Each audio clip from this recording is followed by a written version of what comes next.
Everyone wants a financial breakthrough, a bigger paycheck, a lucky investment, a sudden win that finally changes everything. But here's the uncomfortable truth most people don't want to hear. The people who quietly rebuild their finances aren't doing anything exciting at all. They're not chasing hot trends. They're not flexing wins online. They're doing things so boring that almost nobody sticks with them. And yet, those boring habits are exactly why some people slowly pull ahead while everyone else feels stuck, stressed, and confused about money.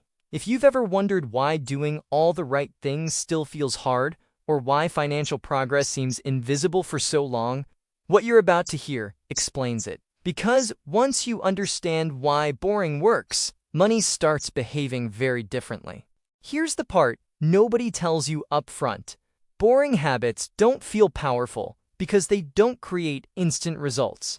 There's no adrenaline rush from paying down debt, no dopamine hit from skipping a brand name item, no applause for quietly saying no to something you could afford but don't need. And that's exactly why they work. Most people quit financial plans not because they're bad plans, but because they don't feel rewarding fast enough. The progress is slow, the wins are quiet, and there's nothing flashy to show off. But underneath the surface, boring habits do something critical. They free up cash, reduce stress, and create room to breathe financially. When your money isn't constantly leaking out through impulse decisions, fees, and lifestyle creep, it starts working with you instead of against you. And the first habit that unlocks that shift, the one that changes everything else, starts with removing the biggest weight, dragging most people down every single month. Let's start there. Let's be honest, this one isn't exciting. It's not clever, it's not trendy, and it doesn't make for great social media posts. But getting out of debt is the single fastest way most people quietly rebuild their finances. Debt doesn't just cost you money, it costs you options. Every monthly payment locks up cash you could be saving, investing, or simply using to reduce stress. And when that money is already spoken for, even small setbacks feel overwhelming. Now, nobody pretends this is easy. You don't snap your fingers and wake up debt-free. But what matters isn't how fast you eliminate debt, it's that you start. Some people use structured approaches like knocking out smaller balances first for motivation. Others focus on higher interest balances to reduce long-term costs. The method matters less than consistency. As balances disappear, something surprising happens. Your paycheck suddenly feels bigger, even though nothing about your income changed. That breathing room is real, and once it shows up, it changes how you think about every other financial decision. And here's the catch. Even after debt is gone, a lot of people still feel like money slips through their fingers. That's because it's not just about big bills. It's about everyday choices that quietly drain your cash without you noticing. The next habit fixes exactly that. Once debt starts shrinking, the next quiet win comes from something far less dramatic. What you choose not to overspend on. Buying generic doesn't feel like a financial strategy. It feels insignificant. But over time, those small choices stack up in ways most people never calculate. For everyday items, groceries, household products, basic supplies, you're often paying extra for packaging and branding, not quality.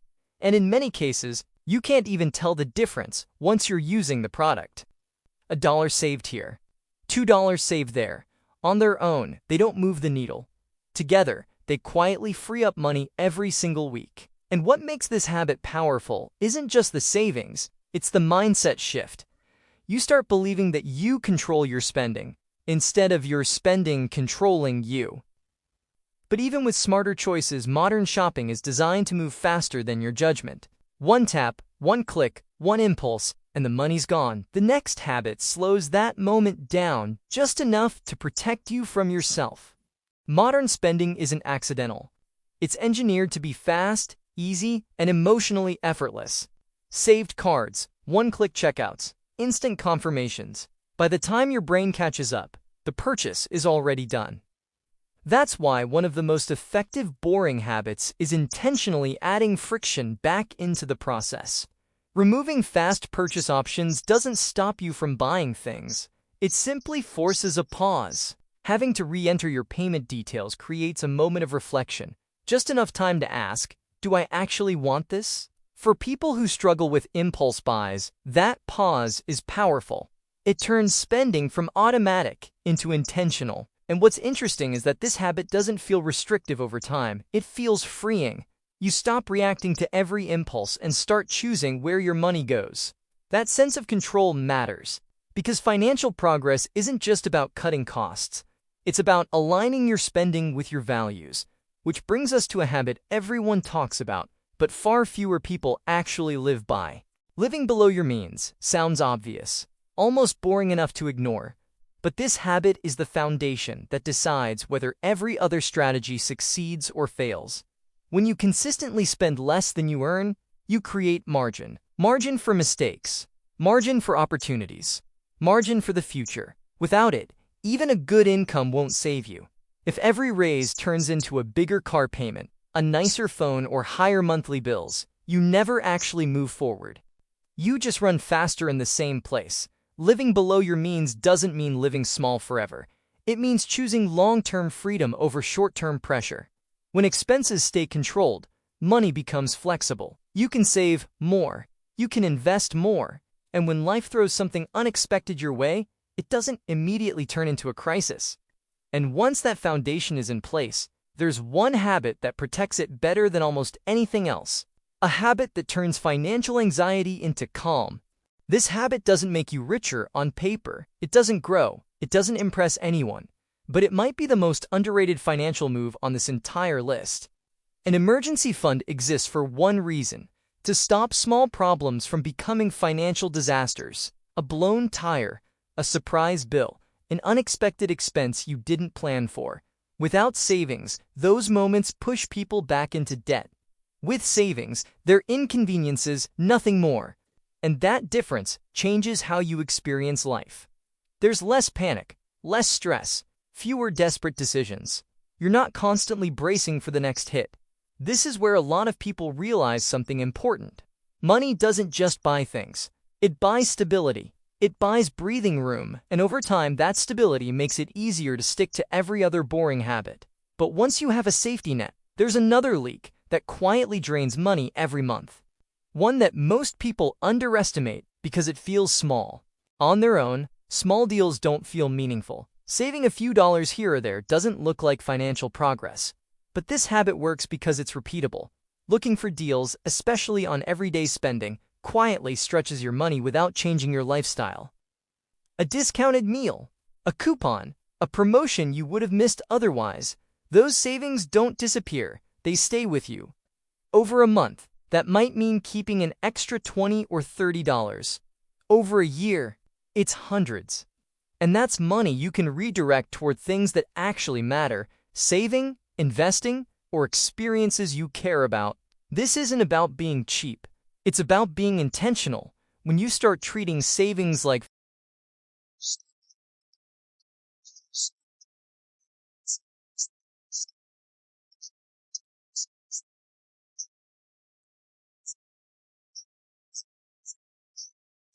and small.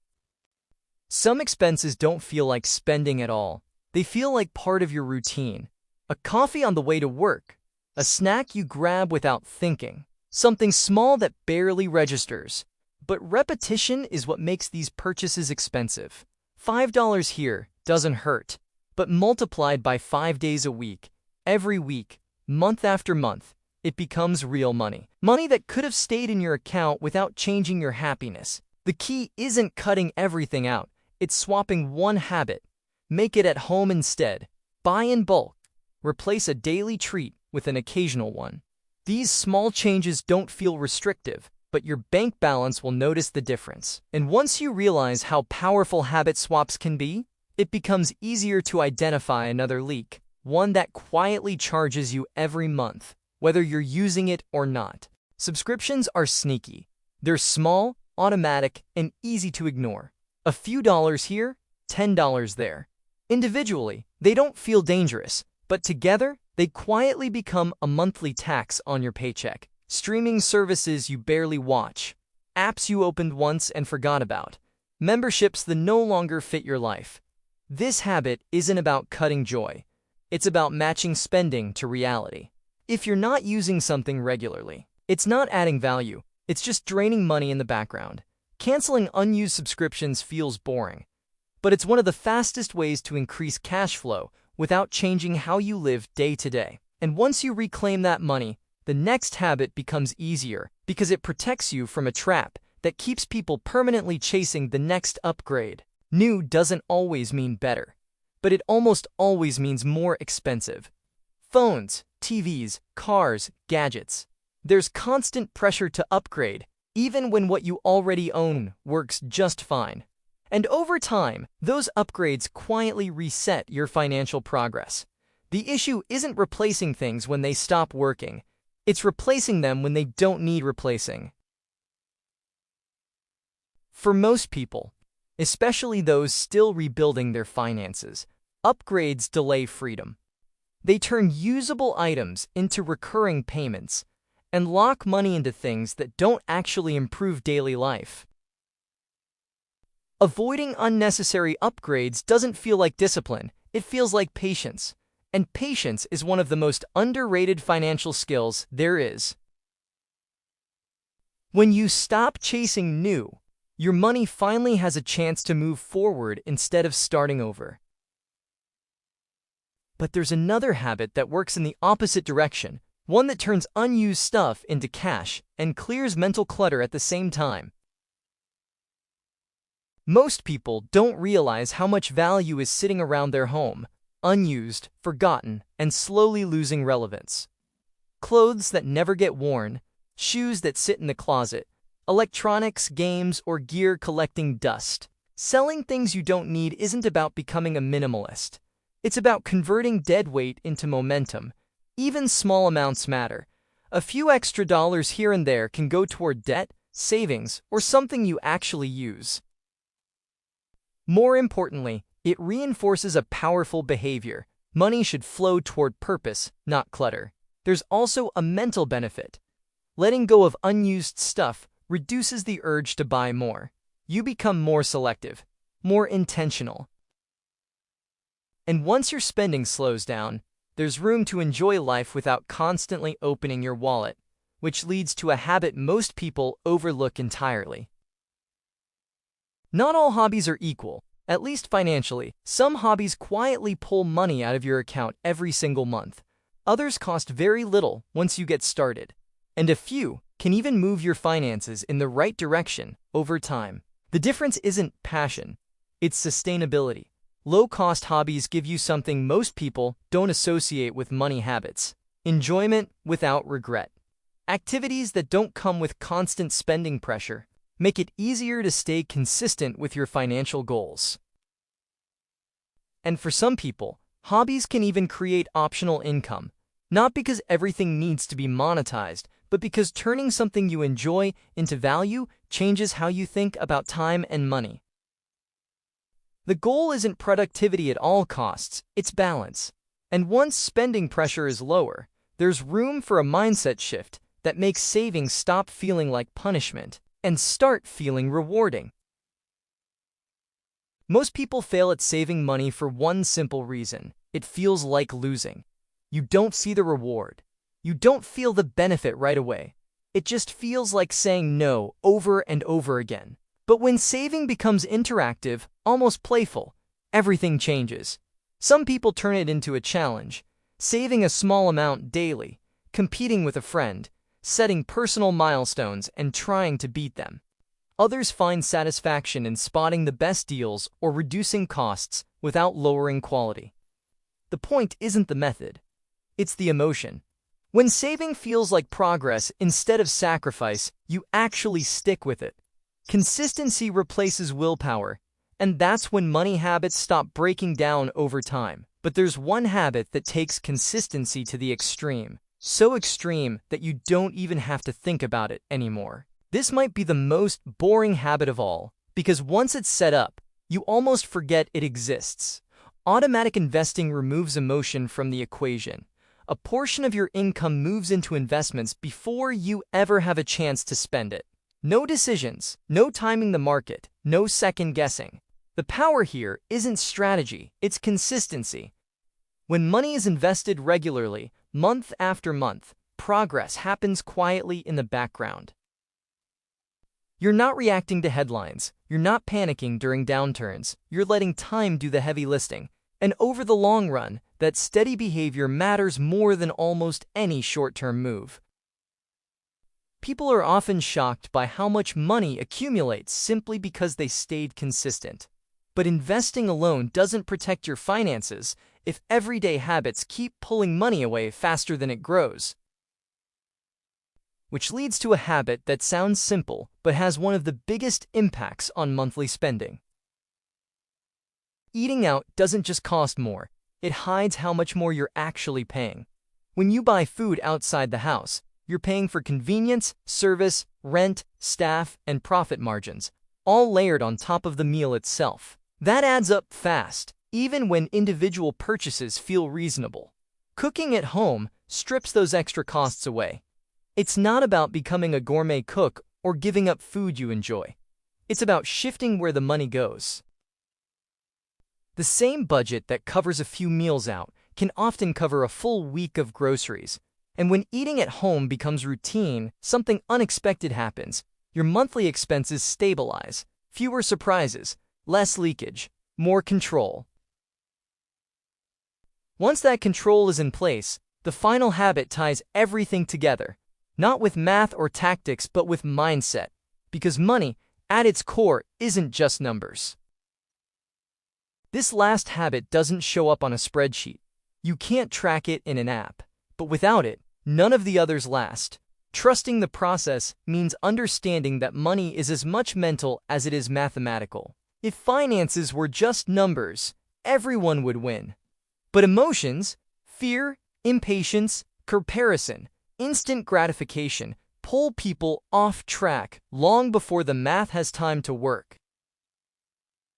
There will be stretches where nothing feels like it's changing, where progress feels slow, where doing the right things doesn't seem to pay off yet.